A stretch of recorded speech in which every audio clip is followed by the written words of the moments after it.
just thank God for touching me and allowing me to see, look, you can do better. Stop making excuses.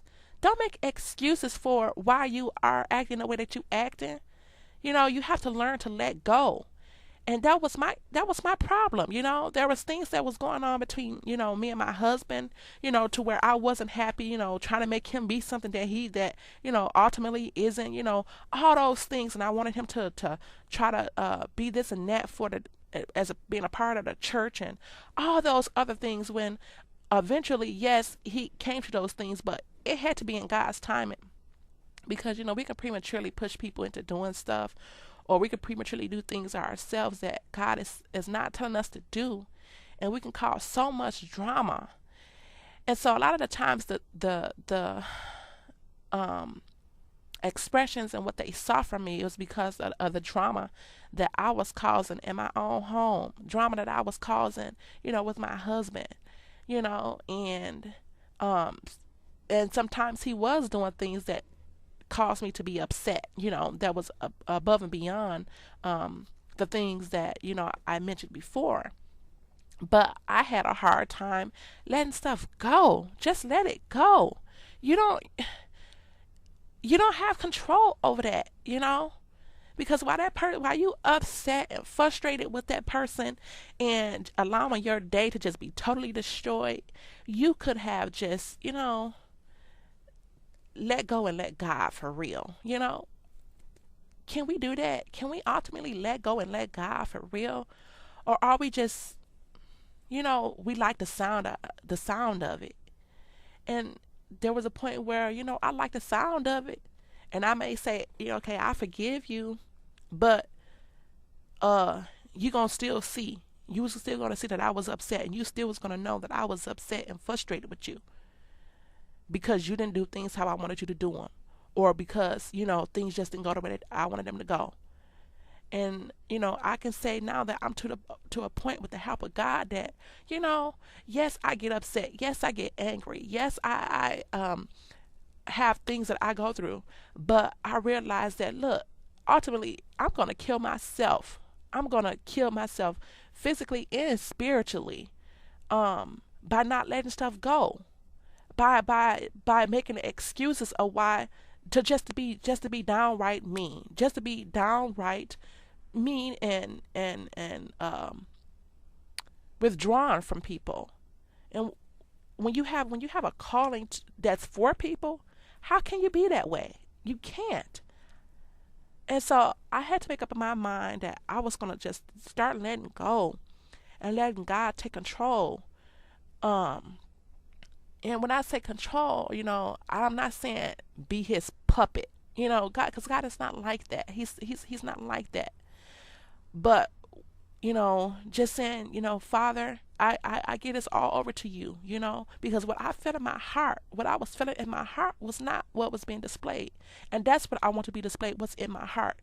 And people may not um, understand you, or may not understand, what you have gone through, but we can't make excuses, because God can take all of that stuff, and he can be rid of it. He can take that stuff and be rid of it if we want him to, so that we can actually do the will of God. And that's ultimately what we want to do. We want to be able to do the will of God.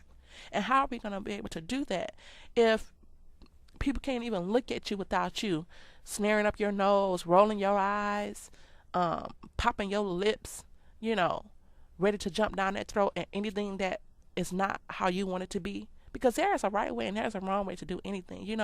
I'm a strong personality. I'm not gonna deny that. I have a strong personality. I have a strong will, but God has tamed that. I had to allow Him to tame that personality. Not only through through Him, but also through the guidance of and gentle counsel of my husband, because he loves me. Um, and he wants the best for me, and I understand that. And I'm talking about my husband and God. They want the best for me. And knowing, because my husband know me as a person, and he know that I love people, and he know that I would go the farthest mile that I could, sometimes almost to the death of me if possible, you know.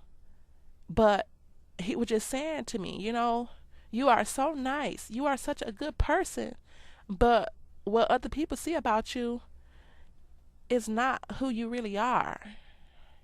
And there was issues that had to be dealt with.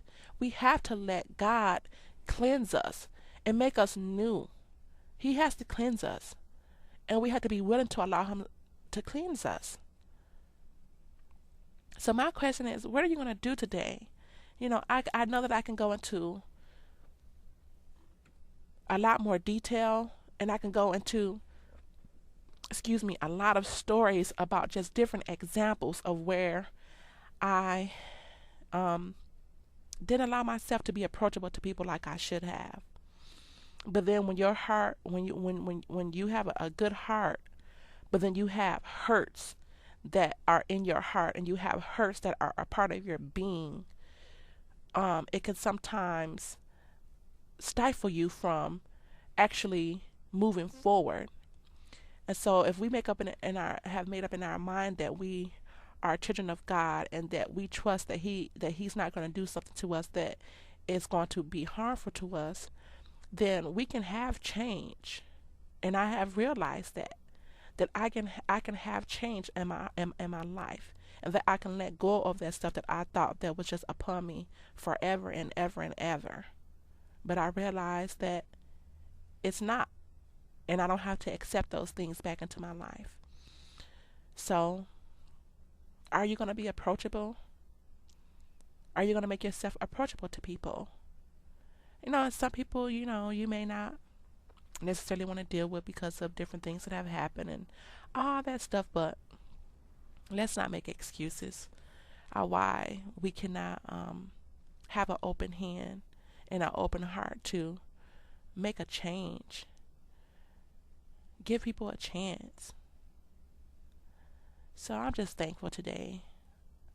I know I sound a little gloom, but I'm not.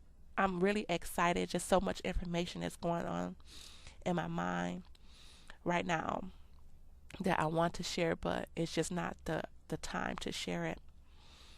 So I just urge you all on today to just start evaluating, yourself. And if there's anything that's in you that's not like Christ, allow him to take it out so that his will can be done, so that his will ultimately can be done. And with that, I thank you all for listening, and you all have a wonderful and blessed day. Goodbye.